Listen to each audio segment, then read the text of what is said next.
Hey there YouTube, I'm Yukitsu, this is Yukitsu Times, welcome to my channel, welcome to Total War Warhammer. So this is a slightly different video. I want to talk specifically about strategy in the game.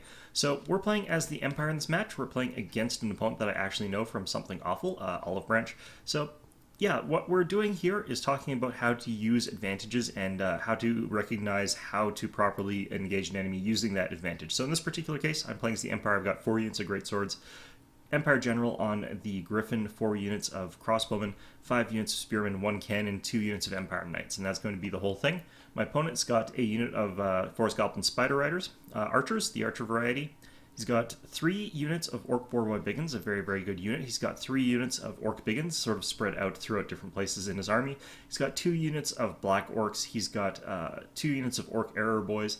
He's got the Arachnarok Spider, Azag the Slaughterer, and there's a Night Goblin Shaman over here somewhere. So one of the other things about this sort of matchup here is that it's pretty obvious after a quick run through that my opponent has a major cavalry advantage here. Not just because I've only brought 2 knights and he's brought 3, but also because he's got higher quality ones if you were to compare them in a direct cavalry to cavalry engagement sort of way. Not only that, but I consider the Arachnarok Spider to be cavalry in most respects, so he's got a very high quality, high expense cavalry wing compared to my very, very discount one that's capable of getting rear charges, but little more other than that. So my opponent's advantage lies there, but on the other hand, I've actually got a fairly substantial infantry advantage. I've got not only more infantry, I've also got more high-quality infantry. He's got 2 Black Orcs, they're running up against 4 units of Greatswords. Other than that, I've also got a fairly decent missile lead. I've got an extra 2 units of archers. He's got the Spider Rider archers, but they're not necessarily the greatest in terms of damage per second, so you could say that's 2.5 versus 4, and then I've also got the cannon. So there's a big lead in sort of terms of missile units. Now, when you're playing a match here, you have to sort of think about where your advantage lies and how you're going to use that. One of the things about ranged units is that they're very good at sort of picking apart the enemy's units that you want to. Now, there's 2 ways that I could have approached this. I could have thought to myself, I'm going to take apart the infantry. If I've destroyed enough infantry of his, I'll have all of my infantry be free, and then they'll be able to deal with the cavalry. And that is something I'll do in some matches. If he's weaker in some point, if I remove that weak point completely, it makes it much easier. I can also think to myself, and this is what I do in this match, this cavalry here is what's going to cause problems for me. I'm going to focus my missile fire at the cavalry. Conversely, what my opponent needs to do is think, like, I've got a disadvantage with my infantry, so I can't win in a straight-up infantry fight, but I've got a lot more cavalry. So what he could do is sacrifice that infantry by tying up the infantry on my team, and then using this cavalry to get around behind and destroy my missile troops, destroy my weaker cavalry. That would be an option. The other thing he could potentially try to do is use that cavalry to get decisive charges against my infantry, the greatswords or what have you, and then use cycle charging to really mow through them. Here you can see that I've decided to focus my missile units onto the Orc Boar Biggins, but what he's done here is he's sort of moved this cavalry around in a wide arc to try and get around to the flanks, aggressively flank my formation here. The problem is that as he's doing this, he's doing it in range of my cannons and in sight of my cannons.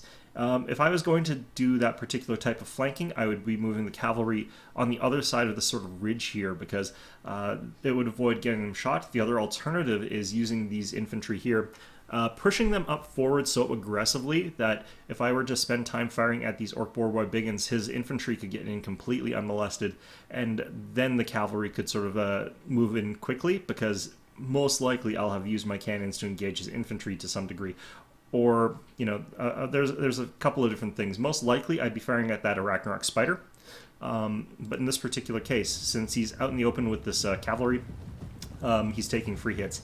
The other thing that he could have done is if he had moved the infantry up first, this Night Goblin Shaman would have been up forward much, much faster, and he would have been able to zone out my Bright Wizard a little bit more easily.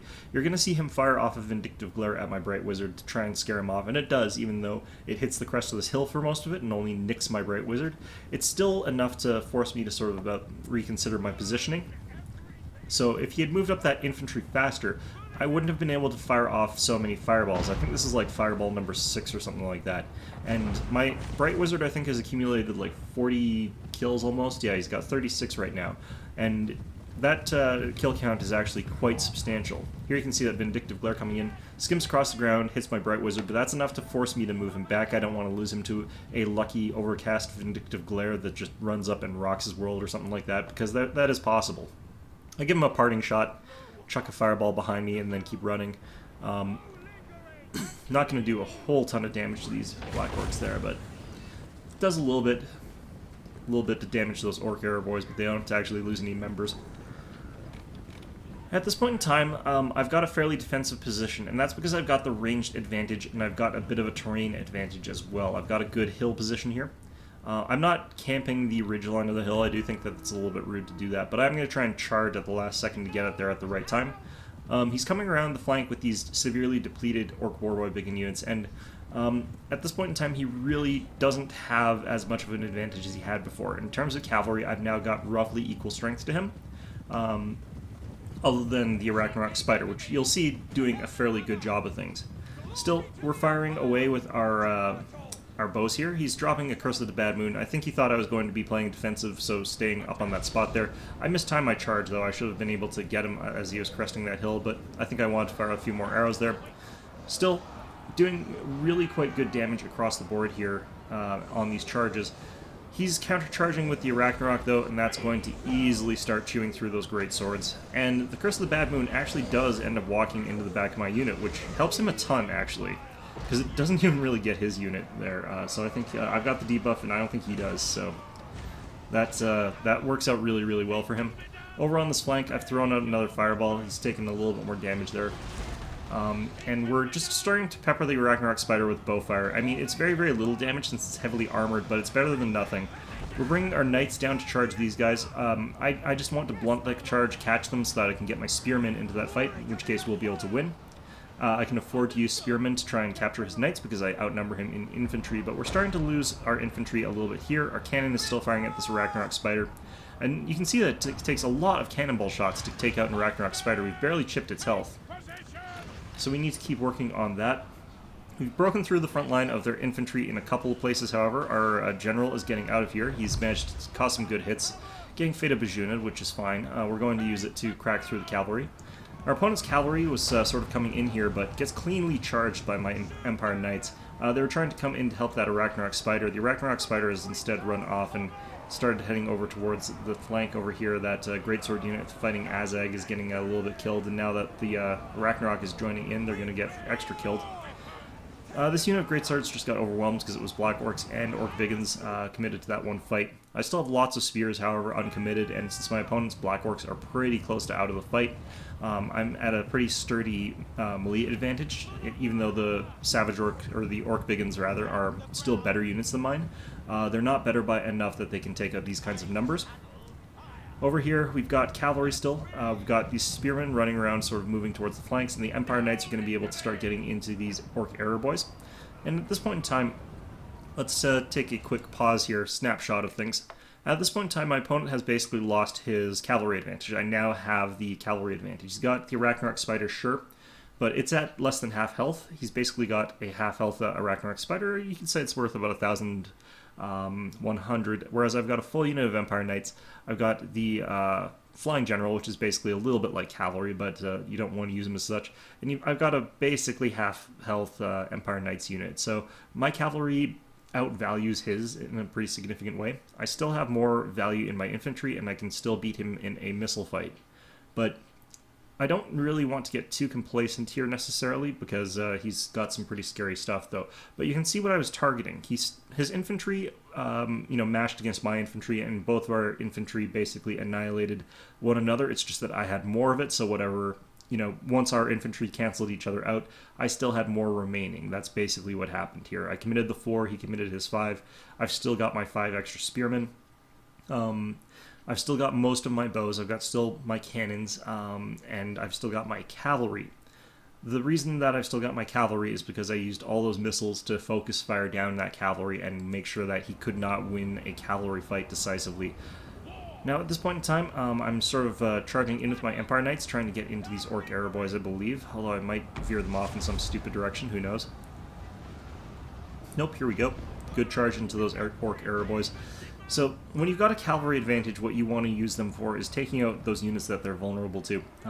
My opponent's Orc Arrow Boys, while he doesn't have a missile advantage using this type of unit, they are still a threatening unit, and they could still do a lot, especially now that a lot of my arrow units, my bow units, are no longer really capable of contributing in this fight, just because a lot of the stuff is sort of spiraling into a kind of blobby mess. But in any event, you can see, again, just cleaning up the last remnants of that infantry fight, just because my opponent doesn't have a whole lot of it left there. My knights did get charged in the back, pretty bad for them, but they are still going to be able to choose through this, especially now that there's spearmen coming in to help. Black Orcs over here, Orc Arrow Boys, they're going to get pretty quickly. General running up towards mine, my general just moves in to get a morale shatter. He's going to be able to scare off the spider as well, so we haven't really focused at all on Azag. It's not really necessary when you're playing against the Orcs to focus on their general, because even with him, their morale is fairly poor. But, yeah, at this point, the battle is pretty much won.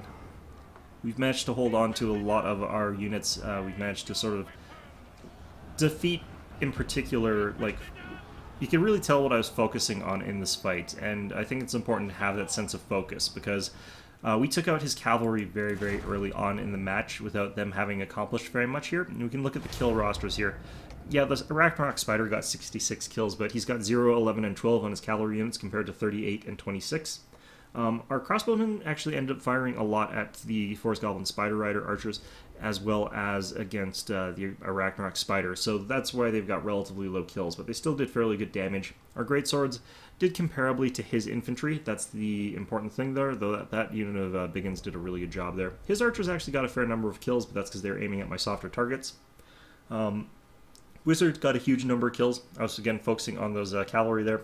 Cannons, fairly low number of kills, but it was dealing damage to the Arachnarok Spider, and it was dealing damage to cavalry, so those high-quality kills are what got it that chevron. Very important for keeping track of how high quality the targets you're shooting at is if you got chevrons or not.